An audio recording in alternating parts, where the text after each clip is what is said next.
Very warm welcome.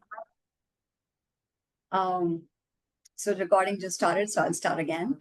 So, Assalamu alaikum everyone. A very good evening to all of you and a very warm welcome to all of you to our high impact webinar on how DEI, game changer companies are creating impact for stakeholders.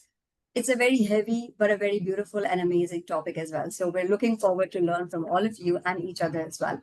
I'm really honored to moderate this webinar organized by HR Metrics and be joined today by our esteemed speakers from some of the most inclusive companies across Pakistan, organizations that have implemented global diversity, equity, inclusion, and belonging framework across their policies, procedures, operations, and have set benchmarks for others to follow as well. So I think it's a huge accomplishment to not only achieve the award, but to achieve the award for best practices for all the 15 categories, which I think is really amazing. So my name is Charlene Ansari. I'm a global diversity, equity, and inclusion certified professional. I also did my DI certification from HR Metrics only. So I'm a great alumni of them and a passionate advocate of DEI. Along with that, I'm also a certified corporate trainer. And this topic is very close to my heart. So I'm very grateful and honored and privileged to be moderating this session today, and also grateful to Zaid Mubarak Saab, the CEO of HR Metrics, for giving me this amazing opportunity to moderate the session today. So before we actually start the session, I'd like to just enlighten you all with this, that the session will be recorded for learning purposes, right? All right, so moving on, let me set the stage for you guys. What are we really talking about here today? Why are we here today? So it's not like a regular talk that we have, ke hona chahiye DI, it's important, it should be followed. We're talking much above than that. We're not only talking about having DI as a checkbox or, just like a policy or procedure.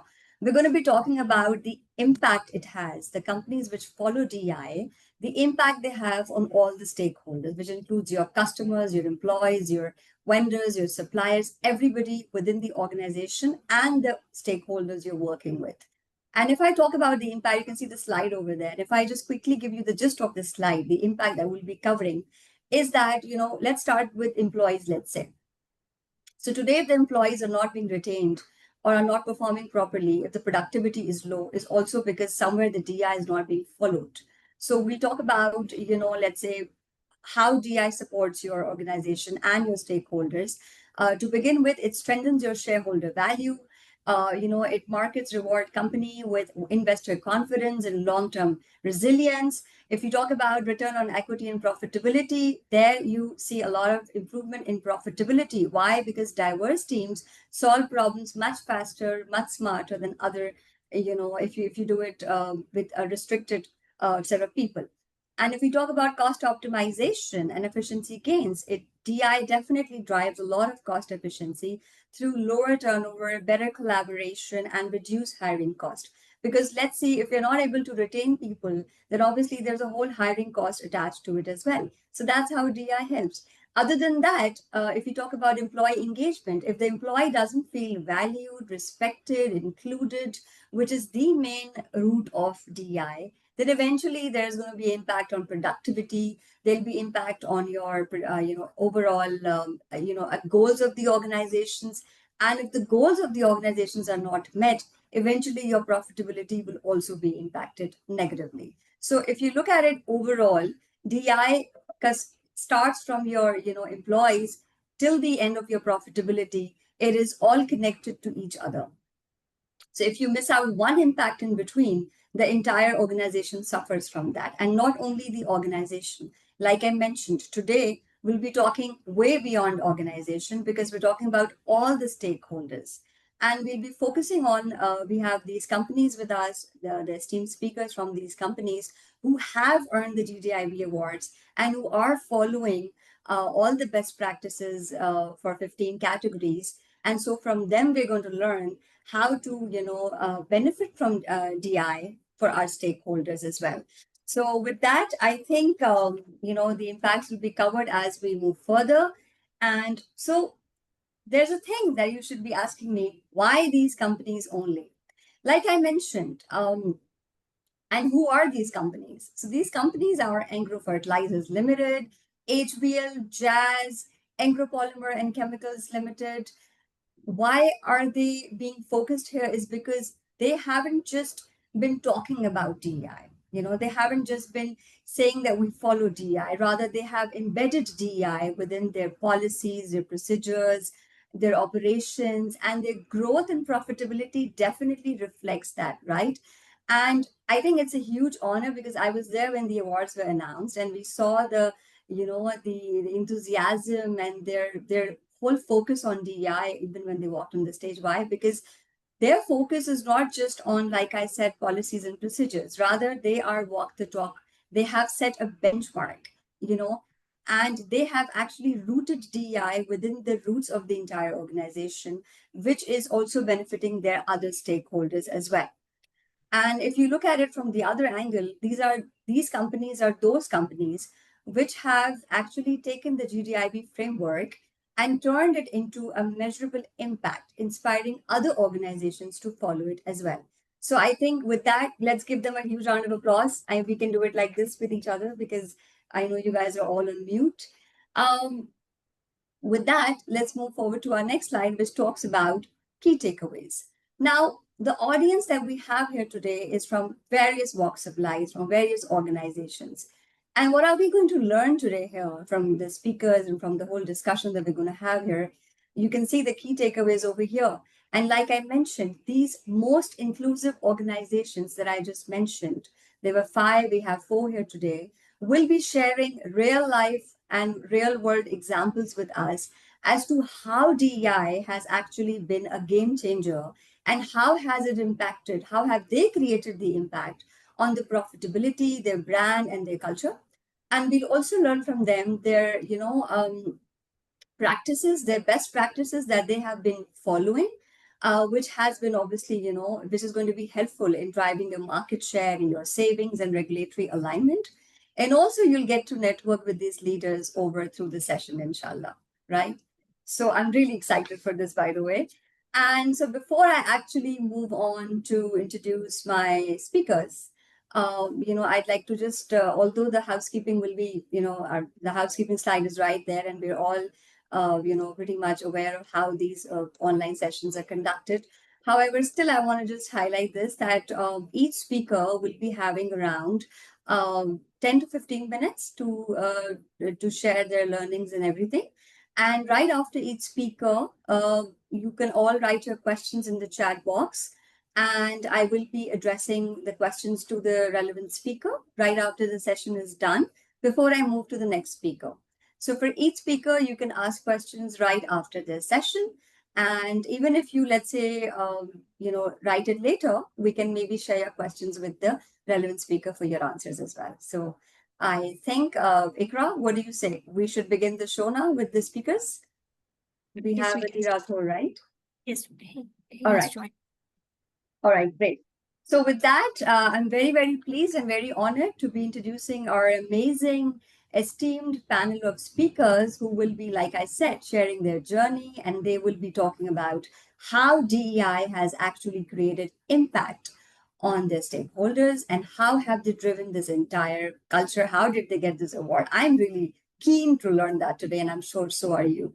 So with that, I move to our first speaker. And our first speaker is Mr. Ali Rathore. He's a CEO of Agro Fertilizers Limited, recognized as the most inclusive company of the year 2025. Ali brings over around 26 years of international experience across the USA, UK, Australia, and MENA, with expertise in financial planning, business development, and operations. Before becoming CEO, he has served as CFO of Agro Fertilizers and has held leadership roles in oil and gas, chemicals, and telecom sectors across. A Kellogg School of Management graduate and a fellow chartered accountant. Ali is renowned for his strategic vision and inclusive leadership style that champions talent development and organizational transformation. Over to you, sir. Thank you, Charlene. इतनी बड़ी introduction जो है वो पता नहीं ज़रूरी थी या नहीं थी, but thank you for that, and thank you for your community, the GDIP, for inviting me and others from Engro Group to this lovely afternoon. And just like yourself, we're also excited to share some of the things that we've done, the culture that we've created. Like you rightly said, it's deeply rooted in the DNA. And we would love to hear from the community that's online today to share how we got us here, and more importantly, what does the next sort of 5 years look like, or the next, how do we plan to continue this particular journey, and what we can also learn from others that are on this call. So it's not just a one-way traffic. But before I kind of go into sharing some of those things, we have our team has prepared a nice video. I think cobbled together is the right word. That we would love to share, because it really, the pictures say 1,000 words, and maybe we can start with that video, and then I'll just kick in after that. I think it's about a minute. Right, sure. Can everyone see the screen? I'm just sharing the video right now. Yes, we can. Yes, we can all see this.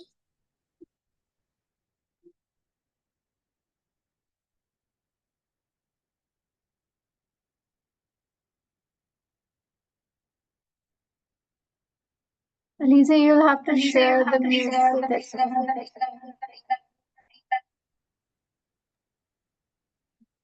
Yeah, I think you may have to share the audio as well.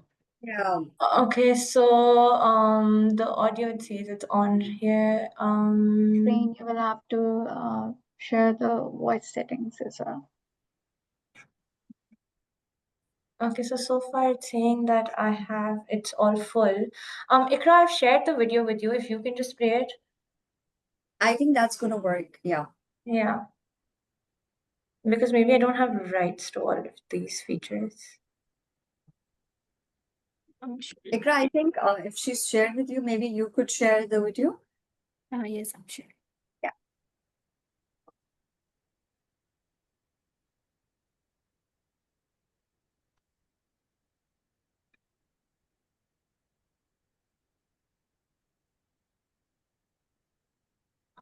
So the audio is not playing.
Ikra?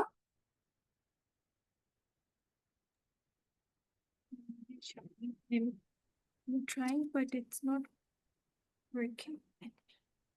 Okay, but we can still see the spirit through the video itself, even if we could not hear the audio. I think it pretty much, captures the whole essence that Alisa wants all of us to, understand and see. Yeah, I can, Yeah. I think that's exactly right, Charlene. So Yeah. I think that was the video. Would have been nice with the audio, but hey, that's all good. Yeah. I'll just maybe, the purpose of that was also, as I said, you can see the action speaks louder than words, and that is what we started with. तो उसमें आपने जो पहली video देखी, that was break के बाद. That's our program for, when you take so I want to talk a little bit about some of the programs which have really had an impact. And one of the ones that's had a real impact, so much so that mujhe, probably once a week, I would get at least about 5 to 10 emails, and just asking about this program, which is break ke baad, where you take a career break for whatever reason, right? or you want to come back into the workforce, and this is specifically catered towards women. And we've, I think, had 6 cohorts now coming in. Each cohort is about 7 to 10 women. So that's had a huge impact on their lives, but more importantly, on our lives as well, because they bring a lot of experience in the time that they've been away. And that experience really matters. Why? Because it's that diversity, right? They've been through experiences that absolutely are translatable at work. So I think that part of it, we really believe in terms of the diversity and learning from that as an organization, and not just a lip service that you do because it's the buzzword. Absolutely not. We've seen that, as you rightly said, translated into bottom line profitability. And how does that happen? It's purely because of the diverse views that all of these initiatives, Break About being one of the first ones I'm talking about, that they bring. And that is instilled in both the person who's bringing that diversity into the organization, but also the people that are within the organization that are open to that diversity. It's very important to create that culture where both of those things are equally important. दूसरा जो ज्यादातर video एक वो programme था, और दूसरा citizens so what was the name of the program? Senior Citizens. Senior Yeah, I was citizens. trying to remember the movie in which there is a movie on it, I think with De Niro, where and I think The Intern. yeah, The Intern, and Hathaway. That I think we got the idea from, and that really was again a success. We didn't know how it was going to pan out, bringing folks in that have maybe taken early retirement, maybe they're retired, but they're still have such a huge, rich experience that they can contribute towards. So they bring in that diversity of experience. We're bringing in maybe sometimes new technology, new ways of working. And there's a lot that can be gained from the Gen Zs, the millennials learning from that rich experience. So that really helped in, again, increasing the diversity factor.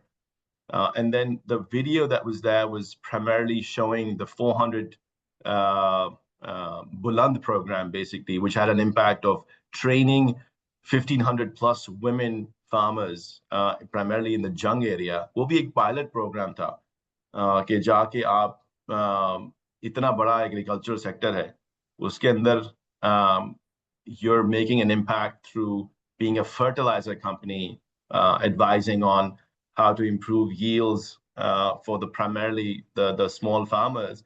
But what are you doing for the wider community that that they live in and operate in? Are women going to be, especially since there is a huge impact that those women have, and not to be reliant on the men in that society. Because अगर आप उनको हमने so शुरू किया classes के साथ, proper classes के साथ, from, like, I think the video was showing the phases of growing a crop, from the soil preparation to the harvesting. There's lots of phases that we go through. Each phase has its own nuances and challenges. So really investing in not just the field, but classroom lessons multiple times over an extended period of time, and saying, okay, how many women can we actually train that are going to be contributing to this sector? And that was a huge success. So there was a lot of support shown by the men in that community, but that was a real success. So just 3 or 4 of the projects that come to mind that we are all really proud of, and all stemming from, hey, from a movie to taking a pilot on training women in the field, to Break About, which again is a great initiative. So इस तरह के initiatives are, once you believe in the DNA, and like Charlene, you talked about how rooted it is in the company's culture, when you truly believe that has an impact on the profitability because of that diverse diversity of experience and thought process, you really then don't need any more push, because you see the value over time. Having that inclusive mindset will only bring multiple rewards. And that's what Engro, being a company that's in all over the country, from being an industrial hub to being in the agriculture sector, you're dealing with a bunch of different stakeholders with different levels of education.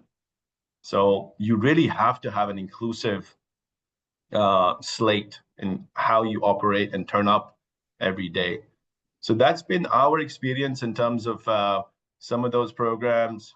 Very fortunate to be able to share those with the wider community. And of course, thank you to your team for recognizing that. I know Jazz has been a very big supporter of such initiatives, and so have a lot of other companies as well. I mentioned Jazz because I think that they either came first or second, or I know we came first or second as well in that. But I think we're just appreciative of being recognized. So thank you for that.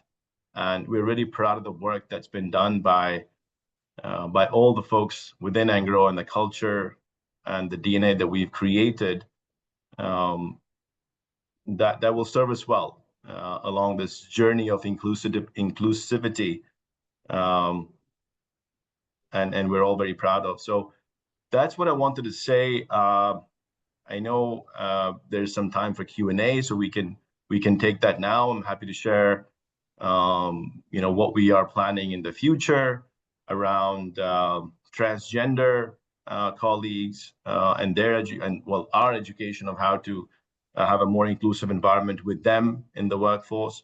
I know we're excited about that. And not every day you hear about a fertilizer company talking about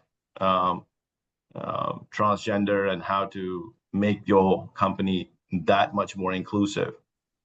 So I'll stop there, but really, really appreciative of the opportunity to speak and share what Engro Fertilizer has done. And I'm sure my colleagues from Polymer as well are going to be sharing some of the initiatives that they've done to continue that culture that Engro very much strongly supports and believes in.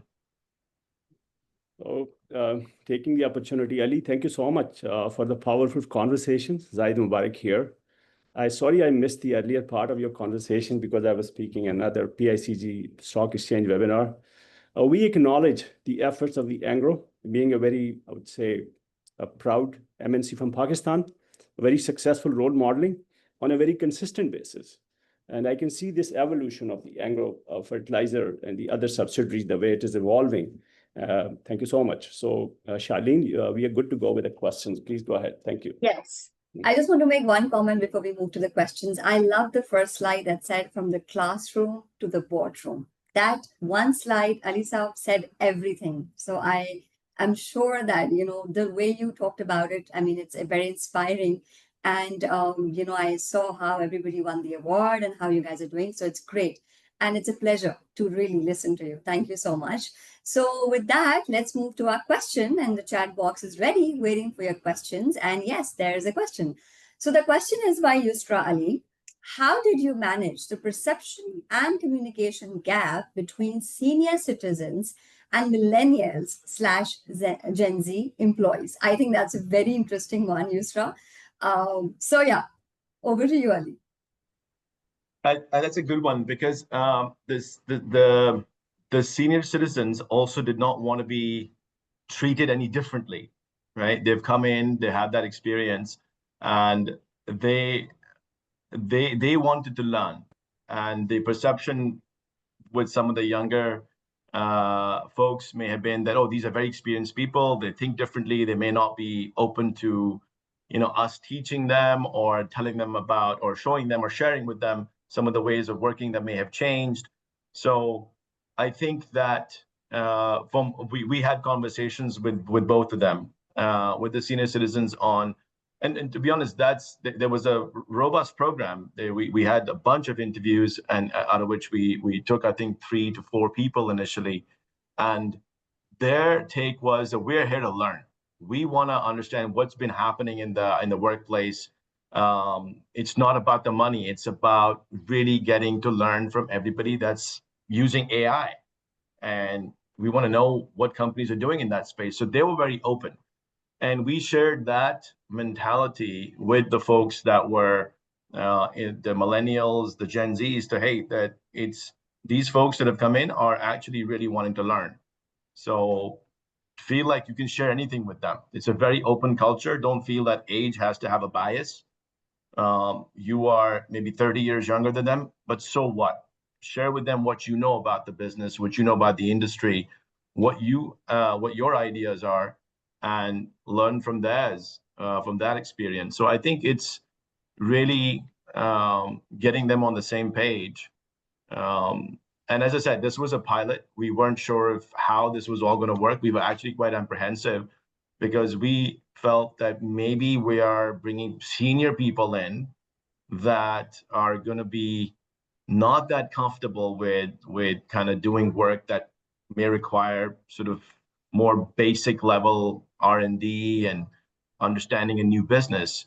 But I think once we got into it, and especially learning and hearing from the senior citizens, we were very, I wouldn't say surprised, but I would say certainly pleased that the openness that they brought in with respect to the DNA of learning was there in both the senior citizens as well as some of the younger crowd. I think that's a very well answered question. And like you just mentioned, that age is not a bias. Yusra, I think we pretty much answered your question. All right, great. So, and I love what you said, that age is, again, we have to, DEI's basic purpose is to kill the bias, right? And when you said that age is not supposed to be taken as a bias, so that's what kills the whole, concept. Great, that's wonderful. Thank you so much, Ali. With that, we move to our next speaker. And I'd like to try to run that video again. Okay, that'll be great. Yeah, let's try. So, Charlene, I hope we do not drift the time management. I think in the interest of the time, we can take some of the question at a later stage if you're okay with we can? it. Yeah. All right. Great. Sadia, can you share the video if possible? Okay. Yeah, you can. It's a short video. You can go ahead if it is possible.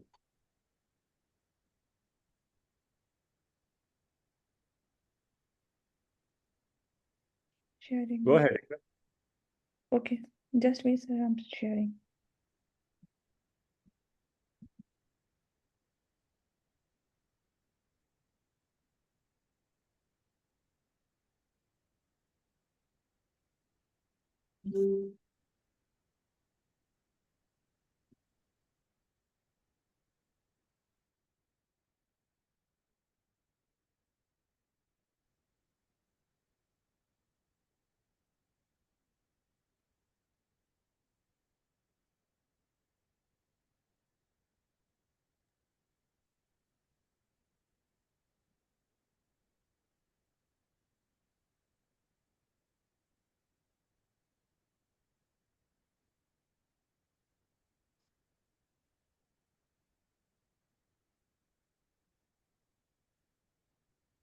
Sadia, I think it's an impressive video. I've seen it. Streaming of the Zoom is also always problematic. We can share this link with all the participants, I suggest, in the interest of time, right? So, Charlene, I would suggest you to go ahead. Okay. All right. So I'll move to our next speaker then, which again, I'm very honored to welcome.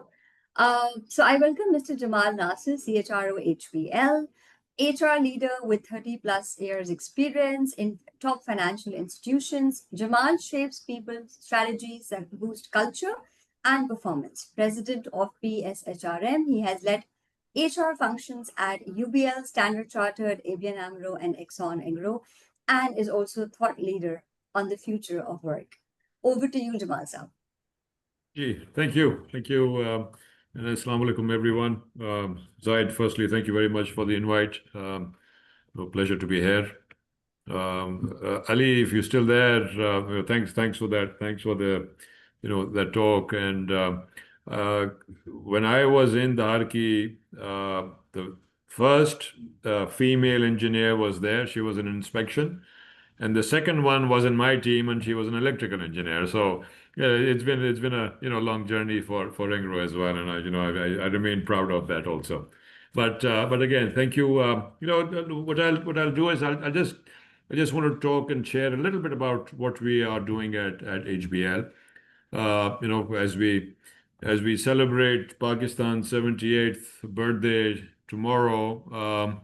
We've been part of that country's fabric. We are also 78 years old in Pakistan. We were obviously, we were founded even before that, and we moved our headquarters in 47. So it's our 78th birthday in Pakistan as well. But and really, on the DEI piece, it's been a journey. It's been a journey. We've been at this for more than 20 years now.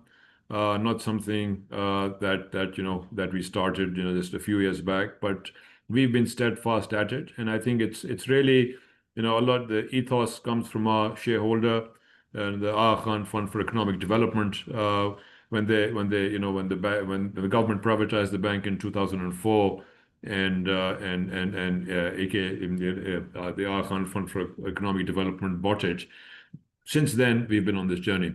And so what I just wanted to, leave you with a little bit of a sense of the size, the scale, and the impact that we make to our communities, to our customers, to our various stakeholders, and Pakistan overall. And that's something we remain extremely proud of.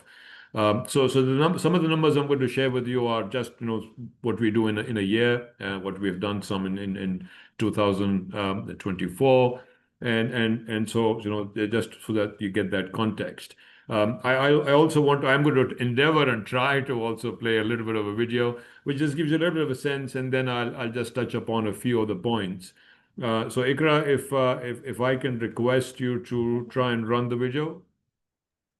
I hope we get the sound. We can. आंखों में या तो नाउमीदी होती है या तरक्की का ख्वाब। मैंने नाउमीदी को छोड़कर तरक्की का ख्वाब देखा, और इस ख्वाब में मेरा साथ दिया HBL ने। I am Para Mumtaz, CEO of Kadargi industries. मैंने 2013 में कादरगी इंडस्ट्रीज़ का चार्ज लिया। मैं डिफरेंट बैंक्स के पास अपने बिजनेस के लिए गई, लेकिन मुझे कोई ख़ास रिज़ल्ट नहीं मिला जो मुझे बिज़नेस में हेल्पफुल हो। उसके बाद मुझे HBL SME प्रोग्राम के तहत फ़ंड्स अवेल करने का मौका मिला। 40% इसमें मेरे प्रॉफिट रेशो बढ़ी। HBL ने इसमें हमारा बहुत ज़्यादा साथ दिया। HBL is Pakistan's largest bank. In line with the ethos of the Aga Khan Development Network, HBL's good governance and corporate social responsibility is not confined to charitable giving. At HBL, we strive to conduct our daily business with constant care for our social and physical environment. We believe strongly that a growing economy, a dynamic society, and a sustainable natural environment all have an interdependent relationship.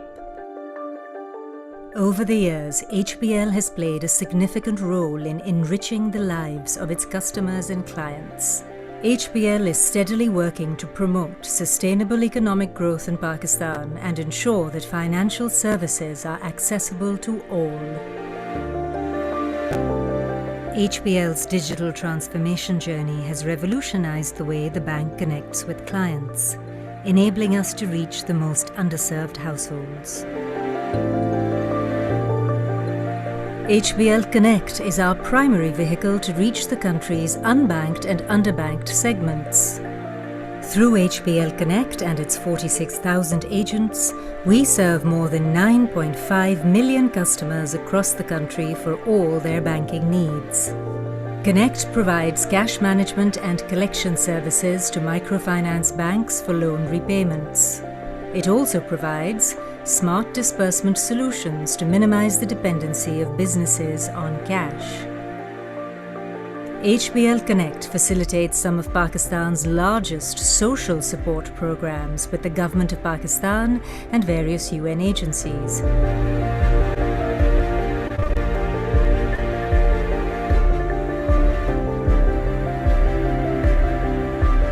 HBL NISA was created to serve the 82% unbanked women of Pakistan.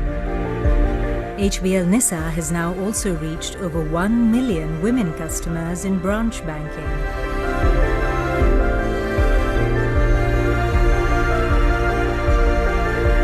Under the financial inclusion mandate of the State Bank of Pakistan, HBL has reached more than 13,000 people through financial literacy education sessions, achieving a conversion rate of 94%.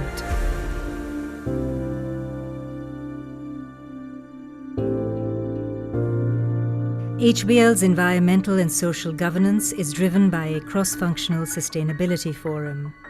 It began as a response to customers looking for financing to support green banking projects. Today, it has evolved into a multifaceted sustainability journey. HBL's environmental and social risk goals are to bring down HBL's exclusion list exposure to zero by 2025, to reduce HBL's coal-related exposure to zero by 2030, and to abstain from financing any initiatives involving illegal deforestation. HBL has invested over 36 billion rupees in renewable energy loans to hydro, biogas, solar and wind projects, and selling clean energy back to the national grid. HBL is committed to supporting projects that leave a positive impact on people and the planet. We have launched an annual nationwide tree plantation drive. In accordance with AKDN's climate change commitment statement, HBL aims to have net zero carbon emissions in its own operations by 2030. To create a sustainable society, HBL believes in leaving a legacy of compassion and kindness. We believe in giving back to our own corporate family as well as the communities we serve.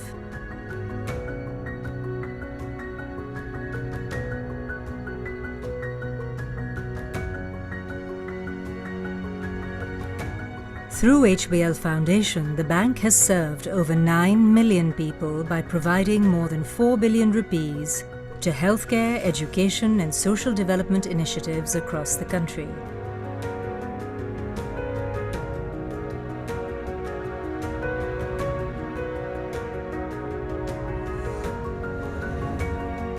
We have successfully launched a disability inclusion initiative, changing the bank's DNA and encouraging a culture that embraces difference.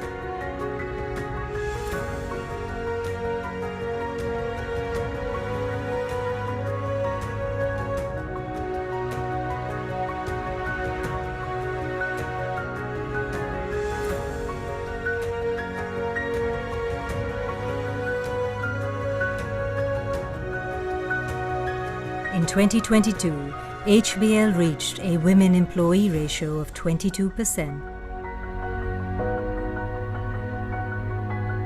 We are who we serve.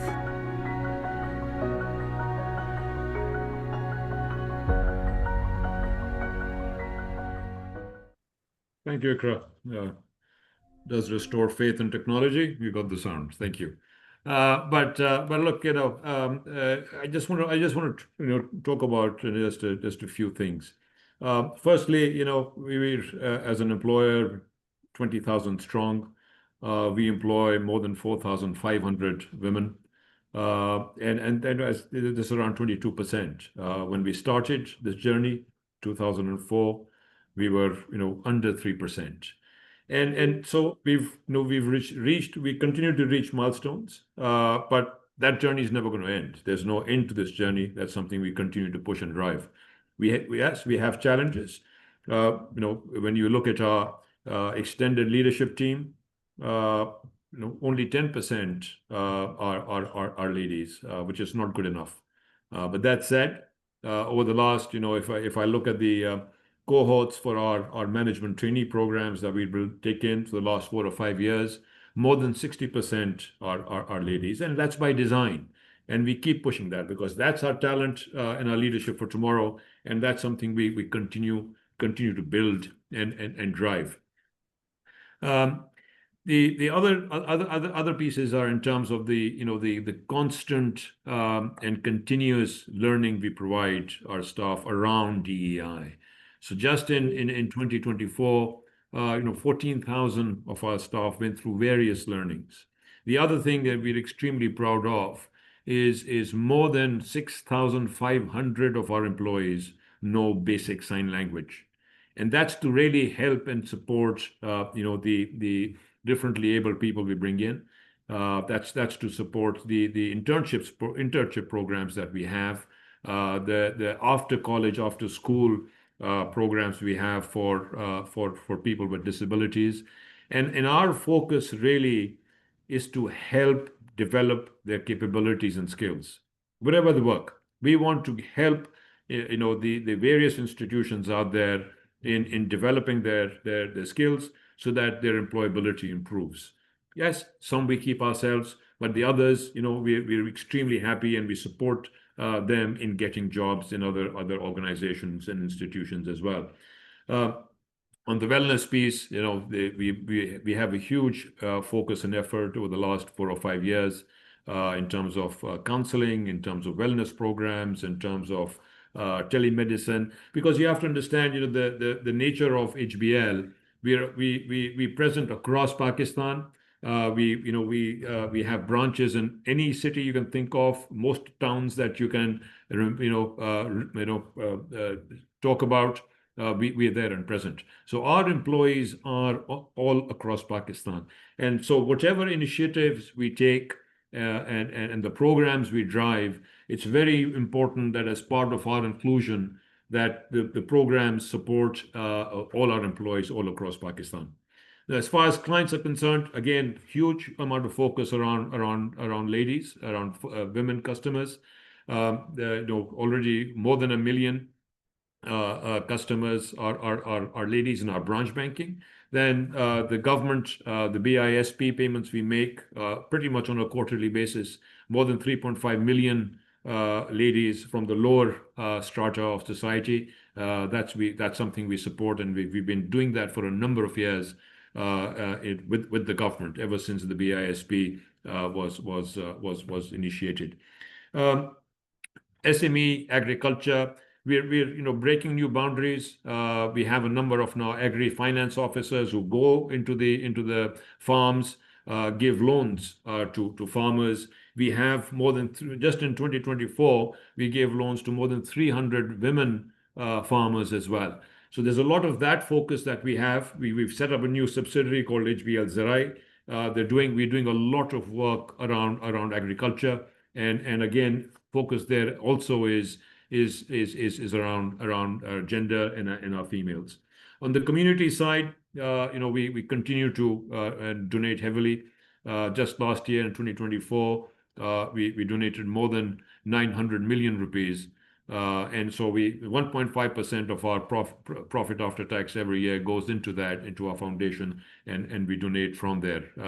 So there's a lot of that focus, and again, it's on healthcare, education, women development. That's what we do. We've always been on the forefront of supporting our communities where we operate, especially when it's a time of disaster, whether it's floods, etc. So we've been at the forefront of that as well. If you just go to the last page, Ikra, I'll try and wrap up. Again, I think when you talk about around the shareholders, I think you missed the last slide, Ikra.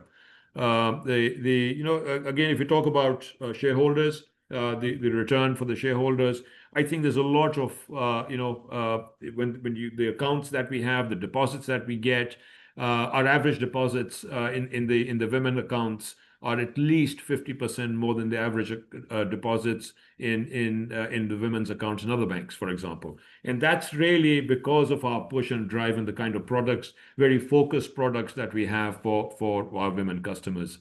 We follow, we closely following at least 12 SDGs. So there's a lot of focus around environment. You saw that in the video as well. We've committed to being, our operations will be carbon neutral by 2030, and there's a lot of focus we're putting on that, in addition to really funding a lot of projects which are green.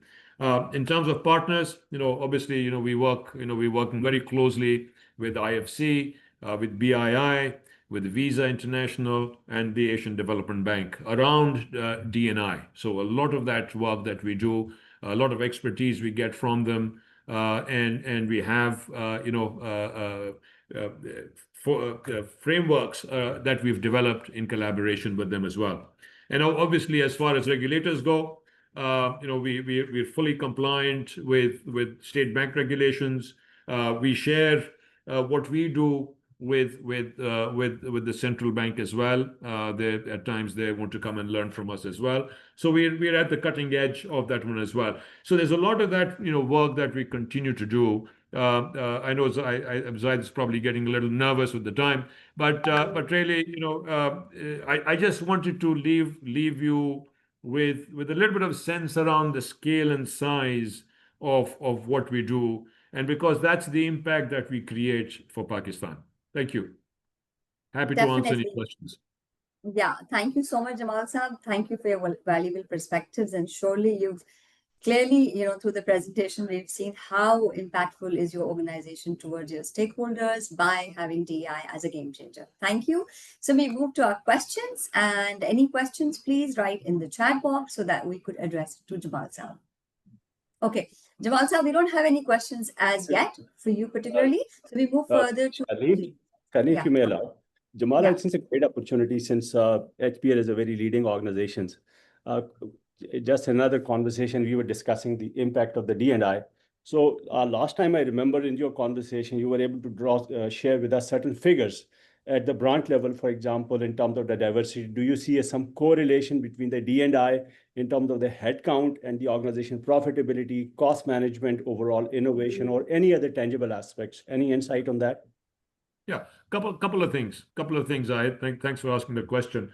I think somewhere around 6 years back, we did a project with IFC, and they came in and did a survey, and they looked at a lot of data, and that was based on us putting a lot of our employees through a gender sensitization training, and which we had developed in collaboration with IFC. So they came back and said, let's see if we can see what the impact is.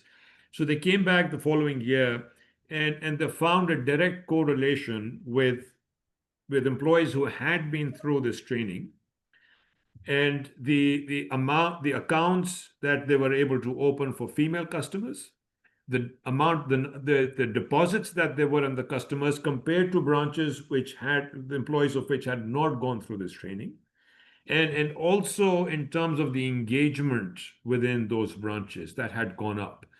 So the number of accounts that they had were at least 1.2 times higher, and the deposits that there were at least 40% more than in the branches where the employees had not gone through that training. So there was a strong correlation with employees being sensitized on gender, and then the resultant work that they do. And in line with that, Zaid, some of the things that we've done is just last year, for example, we doubled our number of female branch managers.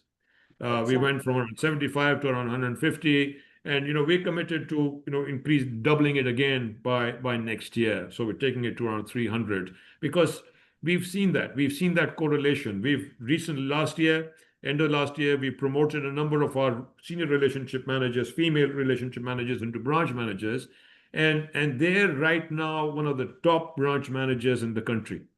And that's, again, it's a huge tribute to, and we presented that to our retail, bank in the conference last week. And they were surprised as well. And they said, look, then we need to have a lot more of our female branch managers. And that's really the business case as we speak. Absolutely. Thank you so much. This is a very strong endorsement for the reason that the GDIB, with I think the leading organization practice, the first and the foremost category asks for the business case where you're able to see the verifiable linkages. Thank you so much, Jamal. This is very inspiring and wonderful conversation. Thank you for the invite. Thank you, Jamal Sahab. Thank you. Zaid Sahab, there's one question from the audience. Can we address that to Jamal Sahab? Go ahead. It's a generic question. So it's by Maliha Ahad, and the question is that in your experience, what is the best way to handle the negative mindset? We hire women and then they leave. It's a waste of time and resources. I think pretty much you've answered this question by giving us this briefing that, you already have doubled the branches with female branch managers and you plan to double it further ahead. So I think this line but then again, over to you on this. Well, couple of things, Charlene, I'd say. One is, look, the attrition rate in females is not higher than attrition rate in males. It's not. And that's something we continue to drive and inform people. That's one. The second thing is, as I said, we've been on this journey for the last 21 years. And any of the 20,000 employees you talk to and ask them how important is diversity and inclusion at HBL, you'll get the standard response. And that comes with time. That comes with investing a lot. That comes with putting through mandatory learnings of people for them to understand whether it's a subconscious bias, whether it's gender sensitization. So there's various programs that we continue to run. So everyone in the organization knows that's non-negotiable. Absolutely non-negotiable. So that mindset then goes away. And I just want to give you a quick example. This is around 5 years back when we were running this program, the gender sensitization program. And so there was this branch manager from Quetta who was going through this training, this one-day training, and I was there. I just dropped by to see what was happening. And he came out and said, you know something, this one-day program is changed my life. I said, okay, that's a profound statement. What do you mean by change your life? He said, now I understand why women do and say things they do and say things they do. Yeah, that they do. And because of this, how I will now see and treat my wife, my mother, and daughter is going to change. So the impact that you make is to the wider society, not just the organization. And that's really what our focus. Beautifully said, Jamal Sahab. Thank you so much. Thank you. We're a little short of time, so I move to our next speaker now. And I'm very honored to introduce her, Ms. Tazeen Shahid, Chief People Officer at Jazz. Jazz has also been recognized as one of the most inclusive company of the year 2025. And with 20 plus years experience in HR leadership, Tazeen drives Jazz's people strategy to align with business goals while fostering innovation and inclusion. She serves on the boards of PSTD and PSHRM and is recognized for transforming HR into a strategic driver of performance and diversity. Over to you, Tazeen. Thank you so much, Charlene. And I don't have a video, but I will make That's great. And then you can talk about your thing. Thank you so much. It was very inspiring listening to both Jamal and Ali. I'm going to take a bit of time, not a lot, in talking about connectivity. I hope my screen is visible to everyone. Yes, it is. Yeah. Okay, great. Thank you. So I would Tazeen, want can you put it, sorry to put it in the presentation mode so that it's more Actually, I have put it in the presentation mode. Let me try here. What he means is slideshow. If you could just click on the lower bar and it'll go on the slideshow. Yeah, so I did. On the right? On the right. On the right, there's this little box kind of thing made. If you click on it. Yeah, I got it. Yeah. Okay. So, okay, imagine life without technology. Today, these days, this is great, perfect, thank you. So now let me start. So imagine life without technology or connectivity. We use connectivity to shop, learn, access healthcare, access education, and if I were to go with what my kids say, they would rather not have food than go without connectivity or data or the internet. So this is the day or an age that we are living in where connectivity and internet is the backbone, or the blood that runs through everybody's vein these days. And imagine if you don't have access to that. In the day of AI, you don't have access to connectivity, you don't have access to the best of knowledge out there in the world, you don't have access to the internet. What does it mean for us as a country?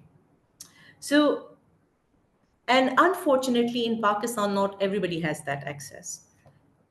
What our aim or our objective at Jazz is to ensure that everyone has connectivity, a mobile phone, and data throughout Pakistan. And women make 49% of our population. So the objective is that we give them the access, the empowerment, even now in the day of AI. 25% women are less likely to own a mobile phone, let alone the connectivity in Pakistan. Yes, the access is limited for men as well, but since we are talking about the 49% of the population, I will focus on all that we are doing at Jazz to ensure that we provide that empowerment and access to women across Pakistan, because this access is costing us approximately $17 billion in GDP every year. So imagine that if we all of us together are able to provide this access to everyone in the country, then is when the country is going to prosper and progress. So that is where I start off with. Few of the things I've already mentioned, that the smartphone ownership. Only 26% of women in Pakistan own a smartphone versus 52% of men. 52% isn't a great statistics, but 26 is even worse. And if I go in the rural areas, only 7% women versus 20% of men. So, so if we are to progress, and if we are to grow as a country, and if we are to have that our population and our human resource, not just within our organizations but within the country, prosper, and we are able to take that leap that we should. And in the day of AI, this is the greatest equalizer. We are at the cusp, or we are at the tipping point. We this point, if we invest in the youth, invest in the population, which we say is our biggest strength, that is what is going to be the big differentiator for us as a country. There has been progress because there's been a lot of effort throughout the country to increase the access to mobile network, to data, to connectivity, and the gap has reduced. Earlier it was 38%, now it's 25%. That means we've managed to bring 8 million more women online, and this is rural plus urban areas. So our strategy is simple. We work with communities, we work with products, and we work with our own employees and people. So because we just don't have one focus, as Jamal also mentioned, and Ali, that it's just not the workplace that we are focused on. Our DNI strategy, our diversity strategy includes the communities, benefiting or enabling the communities we work in, having the products that support that vision, and of course, having a workplace that promotes inclusion, equity, and diversity. So when we say about communities, we have multiple strategic partnerships, but three of these I am particularly very um, proud of, and I feel that it's a great initiative that we're doing, and for the community and the country, not just the organization, is that we sponsor the TCF schools. All of us know what TCF is, and I think they're doing a wonderful job in educating the youth, which is going to be the future of Pakistan. So we have enabled the TCF schools with the digital lab, and particularly for the girl student. The girl student at the TCF schools are given a preference for the at the digital lab, and I have personally visited these schools, and it is really heartening to see them, because it gives them hope, and it opens up their world. So that this is one strategic partnership that means a lot. The other one is ensuring that the women who can't access banks, who can't go and go to the cities, who are living in rural areas, and they don't have access to financial services, they don't have access to maybe help in terms of putting or setting up their businesses together. So we have a partnership with UNDP, and one program that we've launched last year is the WISE program, where we promote women entrepreneur. Our colleagues from Jazz go with colleagues from UNDP, and we visit small villages and educate women on how to be digitally literate and set up their own businesses through skill building and boot camps. So 400 women till last year we had reached, and this is a very grueling and taxing endeavor, but it gives us so much fulfillment. And my D&I head is also, I think she's on the call, and she's the one who's leading this. And then there is another. If you look at women across the corporate sector, in Pakistan, 6%, it's less than 6% women, and it's leadership role. I'm not even talking about C-suite. I'm not even talking about the CEO level. I'm talking about just middle manager or people manager or some leadership role. So it's just 6%. We don't see a lot of women in senior leadership roles. And this is one concern from the corporate angle that we feel that needs to be addressed. So not just looking at female leadership within Jazz, we are also helping the corporate sector develop more women leaders. And we have built a program with LUMS. It's a tailored program which helps women in the corporate sector, not just women from Jazz. We've already covered all employee population, all women employee population of Jazz. And now we've opened up this program. It's a free of cost program. You just need to buy a ticket, and it's a residence program. It's a 5-day residence program at LUMS. We bear the cost of it, and women from SME sectors. It's announced. I think we have opened the enrollments. I saw the announcement a while ago.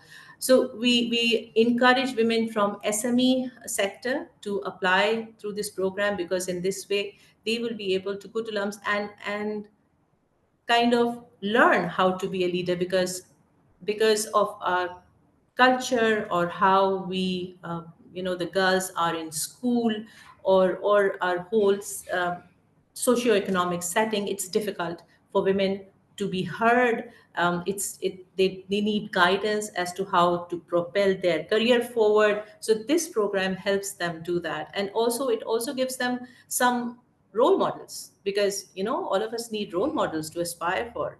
So this is one program we've already covered, I think 1,000, but we aim to cover 5,000 plus female leaders through this program. So Tazeen, I'm sorry to barge in between, but the slides are not moving. So I just thought I'll let you know. Would you want to move the slides, or would you want to continue with? Yeah, I just thought I'll. Thanks to. Is it moving now? Not really. In case you want to move them, because I thought you want to speak particularly on this slide, and that's why I was not barging. Okay. No, Yeah. actually, I was trying to move them, and it's moving in my. But all right, let me try All right. another way. Now it has moved. Yes. Yeah. Now we're on the second slide, so you could move to the slide you want to go to. Yeah. All right. Fair enough. Yeah, great. Thank you. Oh, Thank you. Thank you. sure. So I'll just move where I should be. I was here. Since we have to finish between the 10 minutes, sorry to push it, but that's how it is. Thank you. So now coming to the financial inclusion. So when we talk about empowerment, empowerment doesn't come without financial empowerment. And Jazz Cash is a product. Now it's a separate company. I think we made the announcement today. So Jazz Cash is another endeavor which is I would feel a crown jewel for not just for Jazz, but for Pakistan. One day it should be the biggest wallet in the country. So we have we have reached 100,000 female business owners and freelancers through the Jazz Cash program. We have 30% of the Jazz Cash customers are women. And we also have, and it's a KPI, it's an organization-wide KPI, which actually doesn't just drive business, it's our ESG or contribution to the community or the country. that we have to increase the women merchant at the Jazz Cash by some percentage, and it's a double-digit number. So it's actually a hard KPI for all of us at Jazz. So now this year we have 30,000 women merchant at Jazz Cash. And so that is the financial empowerment and the financial inclusion. And lastly, I will talk about inclusion and equity at a workplace. We have been very conscious in driving the parity or the representation of women year to year, and we've increased 38% in the last 5 years. I know the scale isn't as big as HPL, but since we have a very concentrated workforce, it is difficult to find the niche talent, but still it's an endeavor, and we're working at it. And another statistic or the matrix that I'm proud of is that we have 25% women in the senior leadership team, and I'm talking about the executive leadership team. I think that's a great representation, and we're continuously trying to increase that. And 30% of women are in the front end role, which is the sales or the customer facing role. What we are doing to achieve these matrices is we have programs catered to develop women leader. We also have a returnship program. We call it She's Back, which is something which we are trying to build momentum on. Whenever we go to hire a resource for a role, 34% we have been filled by women candidates, because we push for having equal representation when we look at candidates. Obviously, that doesn't compromise the meritocracy, but it's the intent that we push for. So 34% of the role that we filled last year were filled by female candidates. 7.1% of the women were promoted versus 5.7% of men. I don't think men in my organization should see this, but again, we are trying to build the leadership with our women leaders, and we only have 5% attrition from the women pool. So these are the few of the matrices that we do that we have, and it's a result of all cumulative effort of the D&I, or diversity and inclusion, which is at the heart of what we do at Jazz. And at the end, I would just like to say that it is just not our mission. It should be a mission for the country, because if you're not enabling 49 or 50% of the population, then we don't have a chance for much progress. With that, I'm going to stop and happy to answer any questions. Thank you so very much, Tazeen. I think that was a detailed and a very good presentation that you've given. And, I love how you mentioned 25% women in senior leadership and 30% at the front. I mean, like you said, it's at the heart of Jazz. We could actually see it while you were talking about it. So thank you once again. Yeah, I mean, I could get the feel of it, when it's close to your heart, it's on your face. I'm very Talk about it. Lovely, lovely. I'm sure all the audience is mesmerized by that. All right. So questions. I think Zahid Saab has a question. So yes, Zahid Saab. Yeah, Tazeen, thank you so much for making yourself available. I know it's quite hard. No, okay. not at all.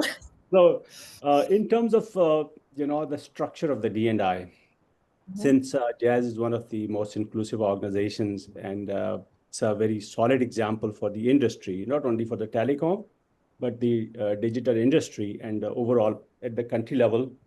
So in terms of resource allocations, relationship management of the custodian of the D&I, like in your case, it's yourself who's leading the show. So how do you see your relationship with the CEO, the board, the chief financial officer, the commercial officer, in order to make it as a successful experience for everyone? And what is the key takeaway that you project to them in order to get their buy-in? Zahid, and I work in other organizations, but we're different. So we really, and I was listening to your question about the buy-in. We really, we are so committed that, as I said, that we have a hard KPI in the organization scorecard, which is linked to diversity. For example, we have a hard KPI for giving devices to women. We have a hard KPI to increase women merchant at Jazz Cash. So when there is a hard KPI, really you don't need to convince anyone. So that so for us it is not and we're privileged, but then again we truly believe that as I said, you don't drive this, the country is not going to benefit.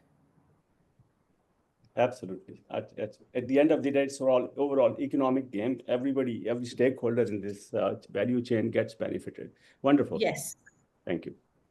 That's such a beautiful thought. Like we always say, DI is not only about organization, rather it's something that actually shapes the entire society, contributing to the betterment of society and the country as well. Very well said, Tazeen. I love that thought.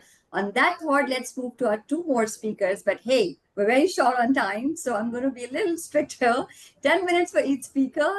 We have my own very good friend. I'm really happy to introduce her. Always a pleasure to see her on such amazing webinars promoting DEI. I'm a big fan of you, Gulzareen. So yeah. Now we have Gulzareen. She's the GM HR Engro Fertilizers and HR leader with 15 years and above experience. Gul champions gender equity and inclusion, notably launching the award-winning Umeed No for female forklift operators, which I'm also a huge fan of. She's committed to building diverse leadership pipelines and is authoring a book on Pakistan's women leaders. I didn't know that. So over to you, Zareen. Gulzareen. Thank you so much. I'll keep it short and sweet. I can see that we are running short on time. I hope I'm audible. Yes, you are. Perfect. So before proceeding further with our story of DE&I, which Ali has pretty much given us a very good overview on, I'd really like to start by thanking Zahid for bringing the global to Pakistan. And I'd say that on two accounts. One, because it has really helped us have a benchmark to compare ourselves and our performance against, because what gets measured gets improved. And it has also given us an insight into what the global best practices are, which are helping organizations really flourish in this domain of DE&I. I'd love to start with a very short story, which I came across only yesterday. I was at the stewardship meeting of our sales team, and I met a young sales officer who's working in the area of Bhakkar, an area probably many of us don't even know of. And her story was very inspiring, therefore I would like to share. She started off as a telemarketing officer with Engro Fertilizers, which ideally started off as a small project to give women an opportunity to work closely with farmers and then eventually graduate into the position of a sales officer. And traditionally the thought is that women cannot sell urea. Like, what does a woman have to do with urea selling? The market is difficult, dealers are not going to be receptive, and probably she won't even have the right knowledge to converse about such a product. But against all odds, for 2.5 years, she stayed as a telemarketing officer, went on to field visits on her own account, went on to farmer gatherings, taught them about the urea, and then eventually became a sales officer. So as I said, a very, very inspiring story for me. And even more inspiring in that conversation was the fact that all of my male sales officers were telling me that, that's just it was such a misnomer that women cannot work in sales role. Look, these two girls are proving us all wrong, which was even more heartening because to Zahid's question in the beginning, that how do you convince people in the organization? Yes, putting in hard KPIs is a great way to push people, but I think more than that, when you show the real impact by putting in the right examples, that's when people really get convinced from and they get sold on it. So whenever somebody from the business tells me that, oh, I am doing this in DE&I, rather than saying that HR is doing this in or that in DE&I, it's always for me a great winner. I would like to just talk a little bit more about two of the programs which we will be working on moving forward. One is that we have to create a diversity of thought process, we have launched a program by the name of Innovate, which is whereby we have really democratized the process of business development and business progress, all the way to probably somebody who's just joined the organization. We are inviting people to share ideas as the growth story for Agro Fertilizers in the years to come. And I'm very happy to report that we have about 180 different business ideas coming from this diverse thought process that we have created. Originally, business development in organizations typically is given to 4 or 5 people, or at best a team of 20 people who would just bring in their ideas. But now look at the power of the diverse thought process, that we have 180 ideas in the first 3 months only. So that's one. The second one that I would like to speak about is the one that Ali hinted on a bit, that is the transgenders and improving their acceptability in the corporate workspaces. So for that, we have started the process of sensitizing our employees, our line managers, by bringing in transgenders who are working in the corporate sector, and making them share their stories, because us sharing their story would not have an impact as opposed to them coming in and sharing their real life stories, their real life challenges, what do they go through, what kind of biases they face, and then how do they face them. It has really been a game changer for us.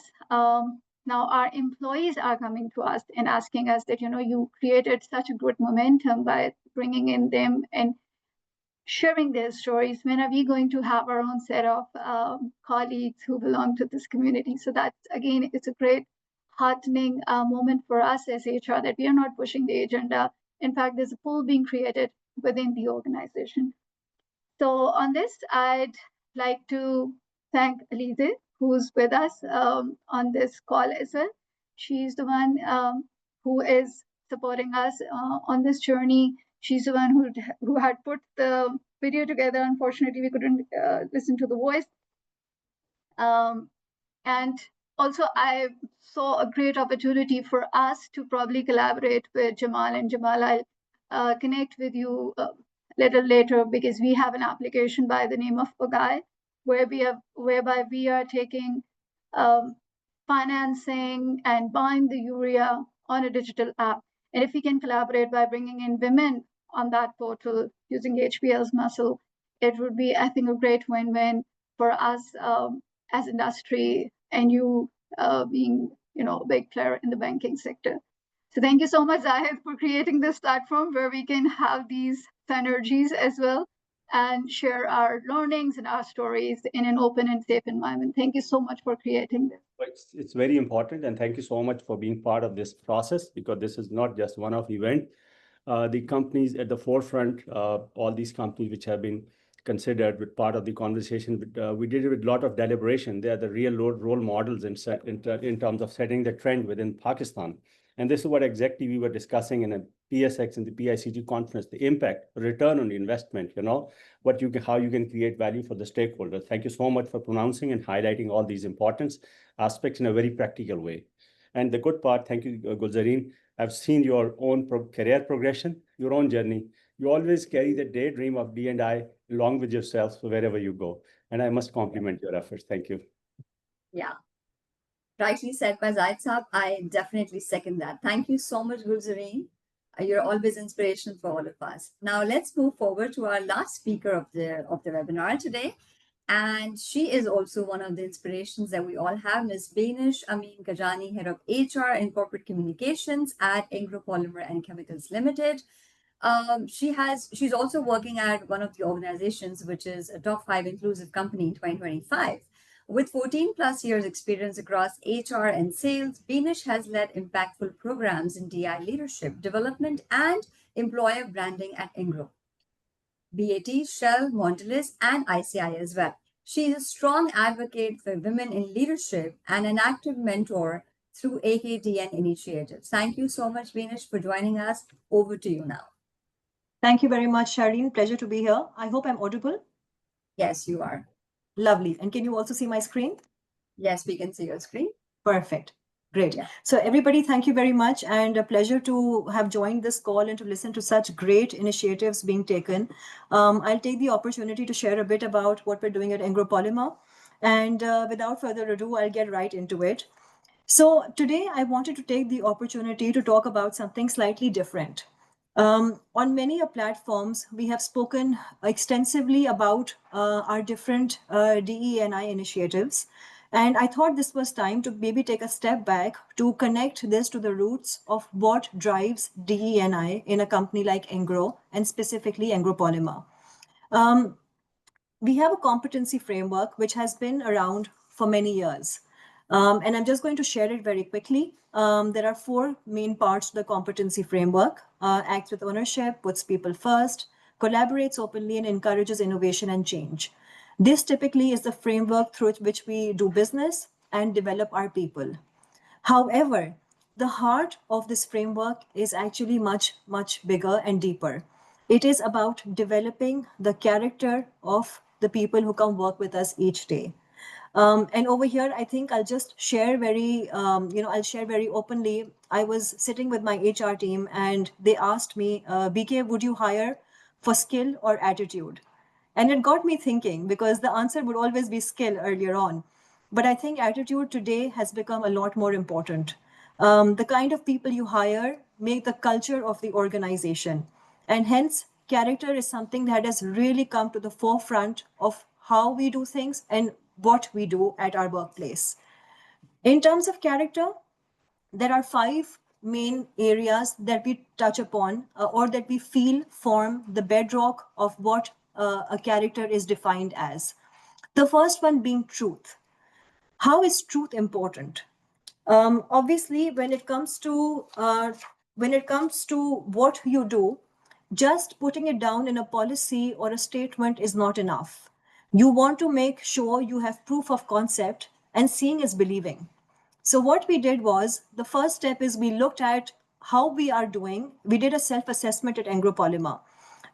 When we looked at our diversity numbers in 2019, our gender diversity stood at 4.5%. There was one way to say that, you know what, we're an engineering concern, manufacturing does not have too many women, and it's fine, it is what it is. But the other way was to acknowledge that there was a gap, and then this was also an opportunity. And we took that opportunity, we put in place policies, and we pushed the status quo by changing the minds of the hiring managers to say that we must give women an equal opportunity to come forward. We have multiple programs through which we hire women today in STEM roles, starting from the trade apprentices.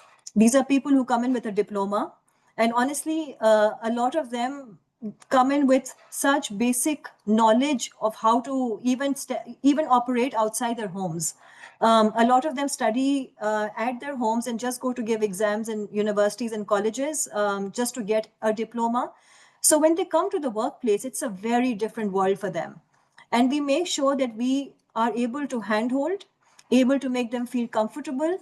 And in a year's journey, you see a very different person. You see a very different young woman who has joined the organization and the kind of confidence she carries with her. We also hire women as graduate trainee engineers. These are women who typically come with an engineering degree. And, who says that we don't have great women graduating? Because our GTE batch from 2024 had a representation of 48% in terms of gender diversity. This obviously has really helped to push the number over the last 5 years. And today we stand at 13% with an ambition to be at 16% by 2027. And over here, I'll second what Tazeen said, that when these numbers are hard KPIs, then it's hard to look away from them because you have to make them happen. So while I spoke about the gender diversity piece, I think another area where we felt we had not been able to move the needle was also bring in the differently abled.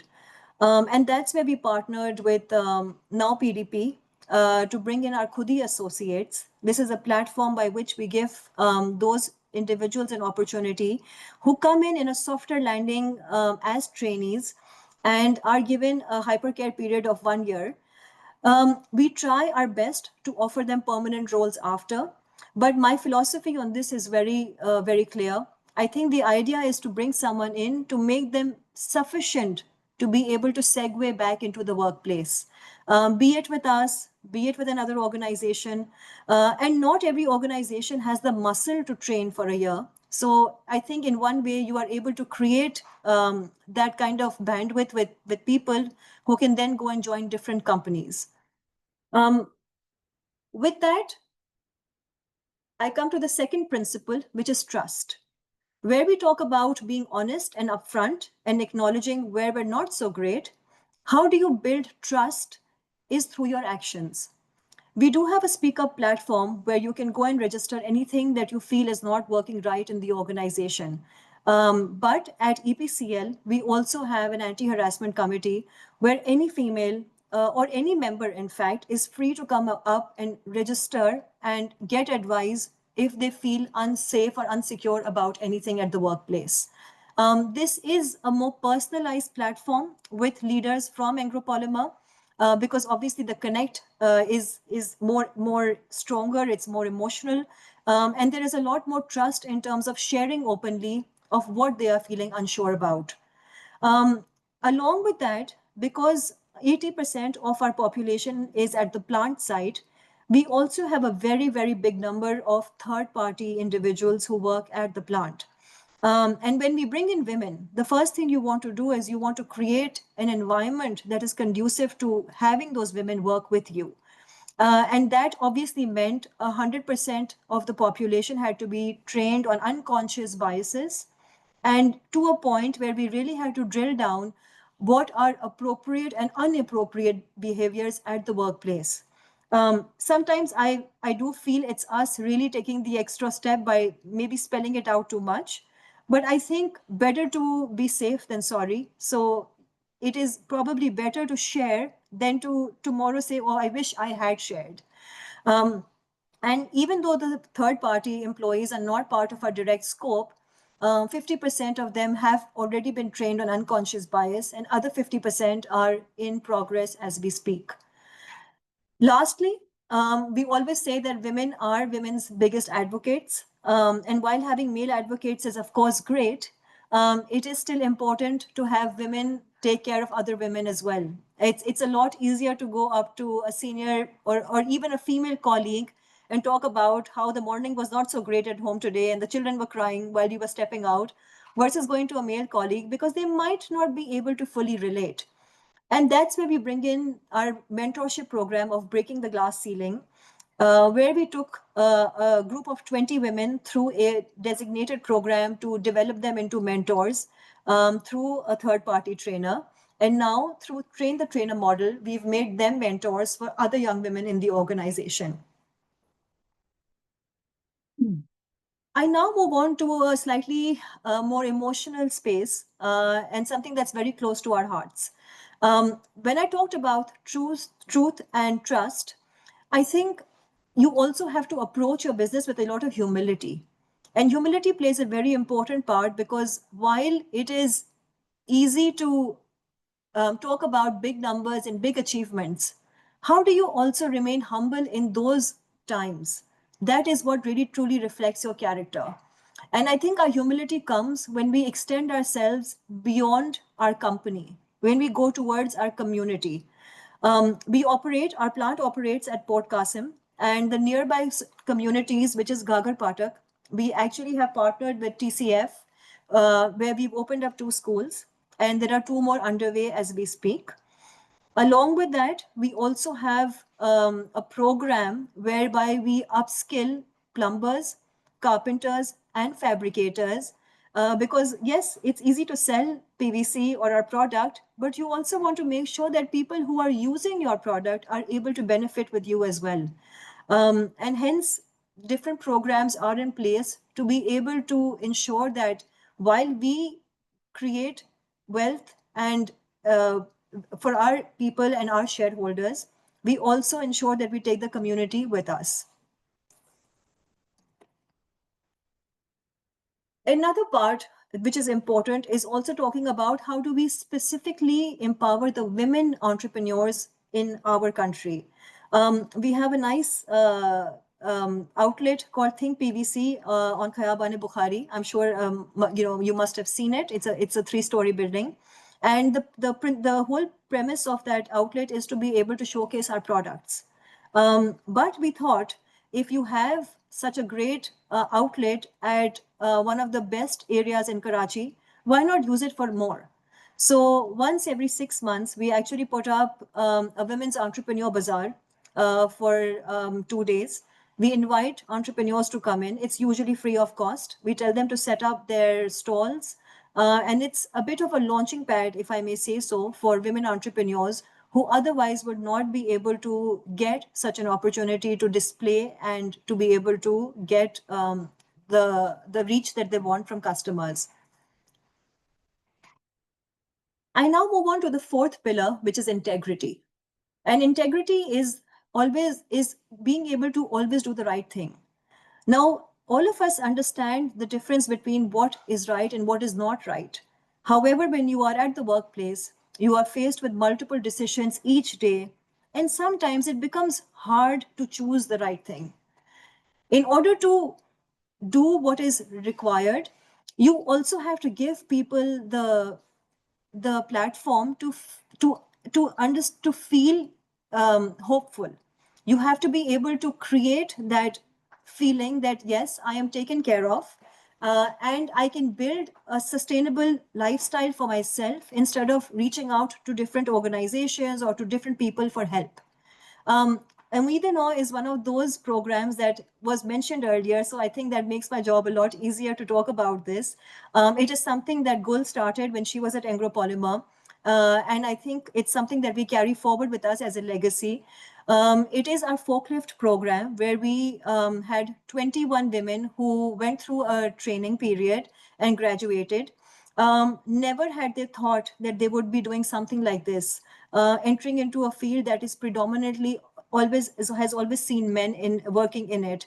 And today we are now working on Umid-e-Nau 2.0, where we want to bring our second batch of women who will go through the similar program. And then lastly, striving in times of hardship. The journey is never easy. And I link back to the first slide that I talked about, where I said we assessed where we are not doing so great. And today, where we are has been quite a journey. There have been ups and downs, at times with budgets, at times with taking a different direction, at times with aligning the right stakeholders, and at times with also cyclical business challenges. But what truly shows your character is how you show up in those tough times. I think it's the easiest when the business goes through challenges to say, let's cut out these initiatives that seem to be a good to have, but not a must have. And that's where we need to come together as a leadership team to say, you know what? Some things are now no longer a good to have. They have become a must have. If you want women to continue coming to the workplace, you have to ensure that you have a daycare in place. You have to be able to help them with safe means of transportation. You have to be able to give them an opportunity to take a break and then yet come back into the workplace. And you also have to ensure that you create a safe environment where they can work on their mental and physical well-being while also contributing to the organization. With that, every story that I've shared today, a woman behind a forklift, a child opening a book in Gagar Phatak, a plumber learning safe techniques, and a colleague truly feeling respected is a living example of character in action. And that is exactly what we strive to do, help our employees build their character in a way that helps them to be proud of who they are and make us proud as an organization. That was great. Absolutely amazing presentation. I loved all the 5 pillars you shared: truth, trust, humility, integrity, and striving in the hard times. I think it was very heart touching. Thank you so much, Beenish. I'm sure, like myself, all the audience have definitely benefited and learned a lot from this presentation and the kind of initiatives you guys have taken to not only just talk about DEI, but actually embed it in your policies and procedures, and we can see the results. So thank you so much. Pleasure Thank you to very have much. Likewise. Thank you very much. Yeah, so let's look at the questions. All right. Zaid Saab, do you have any question? Yeah, I think it's not a question, but a compliment. Yeah. Binesh, thank you so much again. Another wonderful presentation. Personally, I have witnessed the evolution of the D&I at Anglo Polymer. Indeed, Anglo Polymer was the first company with whom I did consulting after setting up my business in 2012. At that time, Jangi Pracha, who is now chairman of the FFC, was the GMHR, and the Khalid Siraj Subhani. Amazing culture. For me, it was the first experience when I went to the Anglo Polymer, and I know that the office boy calling CEO, so honey, would you like to care for a cup of tea in Urdu, of course. So for me, it was a surprise that how the people within the organization communicate with almost no hierarchies, with no barriers, open communication, open culture. So amazing kind of development that you have demonstrated. I personally witnessed your graduation ceremony of the forklifters last year. I think in the past batch, that time, I think Gulzareen was, steering D&I. So this is a remarkable journey. And I would, if I summarize what you have said, it's the process of value creation through strong values. I think that's a strong takeaway. Wonderful. So we are open to take any other questions somebody may have. Otherwise, we will move to the closing part of it. Yeah, I think there are no such questions as such. So we move on to the closing session then. So I am very thankful to all the esteemed speakers who have shared their knowledge, valuable insights. ये बहुत घिसा-पिटा सा word हो जाता है. So I'm going to say enlightening insights, ठीक है? Because we learned a lot in terms of how DEI is actually a game changer and is helping to create an impact on stakeholders, which includes customers, communities, vendors, suppliers, all of that. I think through your presentations, all the speakers have covered all the parts of it. Thank you so very much. It's been a pleasure to moderate the session. And now I'd like to hand over to our very own Zahid Mubarak Saab, the CEO of HR Metrics, whom I'm extremely grateful to for giving me the opportunity to not only moderate the session. It's never a session for me. It's a lot of learning. And like I could see a lot of, lighting up faces in terms of when they're talking about DI, तो मेरा भी चेहरा खुश हो जाता है जब मैं DI के बारे में बात करती हूँ. So thank you so much for the opportunity. I learned a lot from all the speakers. Over to you, Zaid Saab. Super. Thank you so much, Charlene, for the wonderful conduct. Ikra, would you like to play the two slides I want to show? So Charlene, I can acknowledge that you have emerged as a D&I celebrity in the industry, conducting various, the TV channels, show, etc. And I know I value your contribution. So Thank you so much. I know it's the end of the day and it's a taxing time. It will be a hardship for everyone. But before just talking about the concluding remarks, I must again say thanks to all the speakers, Jamal Nasir, Tazeen Shahid, Ali Rathore, Binesh, and Gulzareen, for their, covering the D&I from the multiple perspective and talking about the impact and what you're doing in your organizations. So what we are doing right from the outset, it's almost 10 years, 2015, we started with it. And once I was a member of the board director, Center for Global Inclusion, we transplanted this concept in Pakistan, the global model, because the D&I was considered to be a very tactical debate, talking about the hiring, training, and it was not just the business-centric function. It was, sort of a tactical, low level, maybe the corner portion of the HR. So the model that we basically introduced talked about the strategy, which is at the board director level in terms of setting up the vision, the business impact, leadership accountability in the structure, the HR part of it, integrating business into the D&I, which was critical.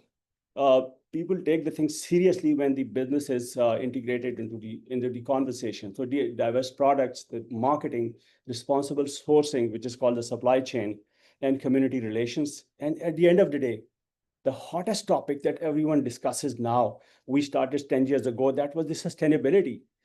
How you can use the D&I to leverage the performance of the organizations so that it is taken as an investment. It is taken as an asset in the organization. It's not taken as a cost center. It is not considered as a liability. So we promote the concept of impact and the ROI. So not just the headcount. Why an organization would like to have more women? Why organization would like to have more, the other dimensions, like you talk with transgenders or the disabled or any underrepresented segments. So you have clearly heard, like that's why I stressed a question and Jamal Nasser answered very well, and other speakers also. The branches with a better with diversity, 1 2 times higher in terms of the account opening.